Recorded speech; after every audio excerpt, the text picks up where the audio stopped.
Little impromptu video here. It's going to be short and sweet, but I think it might help you if you've ever run into this problem before. So without any further ado, welcome back to another episode of Smash Engineering. Today we are working on a old junky trailer.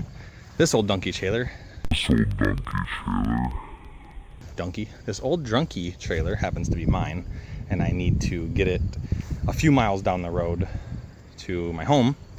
And unfortunately, if you look here, the tires are flat and have been flat for some time, and they have de-beaded. So there's two ways to do this that I know of out in the field.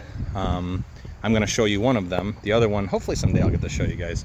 The other one is with starting fluid. You can probably Google that one. You'll probably see what I'm talking about.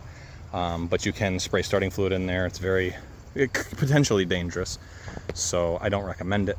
This way is a little less dangerous. However, everything you do, you got to keep that smash theory. Some moronic activities can solicit harm. But anyway, without further ado, let's go ahead and get started on this. What we're going to do here, let me go ahead and switch the camera around here. The thing we're going to do, because I don't like laying in the grass, is I already did it to this side, and the person that's here with me goes, hey, someone should make a video about that. Now, there's probably already a video out there, but nevertheless, I'll show you. So what I'm going to do, I'm going to jack this side up. Got a piece of cardboard to lay on because I don't like the way grass feels on my skin. And we're going to get that tire suspended. And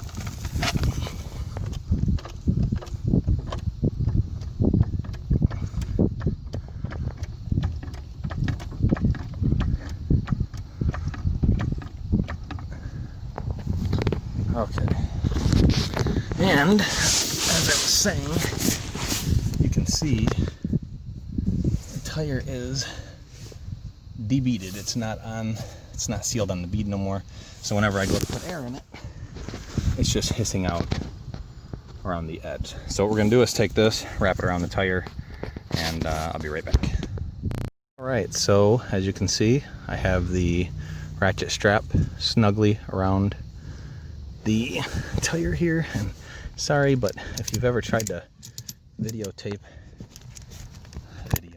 as if I'm not showing my age there, but if you've never had to try to videotape and do something at the same time, it's no fun. So what we'll do is ratchet this and put some force on the center of that, and you can see, let's see, there you can see how much it's pushing down into the tire.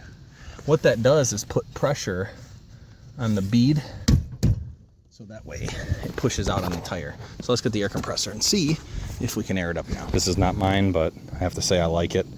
It's 175, so it's not a small one, but anyway, let's see if I can do this with one hand here.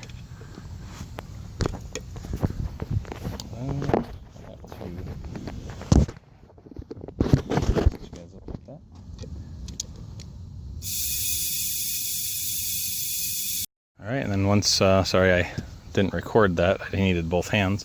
Once you got it where it starts taking air and you can tell that it's not doing anything, you'll see this is under some pressure now because of that. So you pop that off, loosen that up, and then air it up to the right pressure, and that's one trick way to get air in a tire. It works on most tires. Some tires you got to put a couple straps on there, and it all depends on how rotted they are, whether they want to flex or not without breaking. But hopefully that helps. Thanks for watching. Have a great day.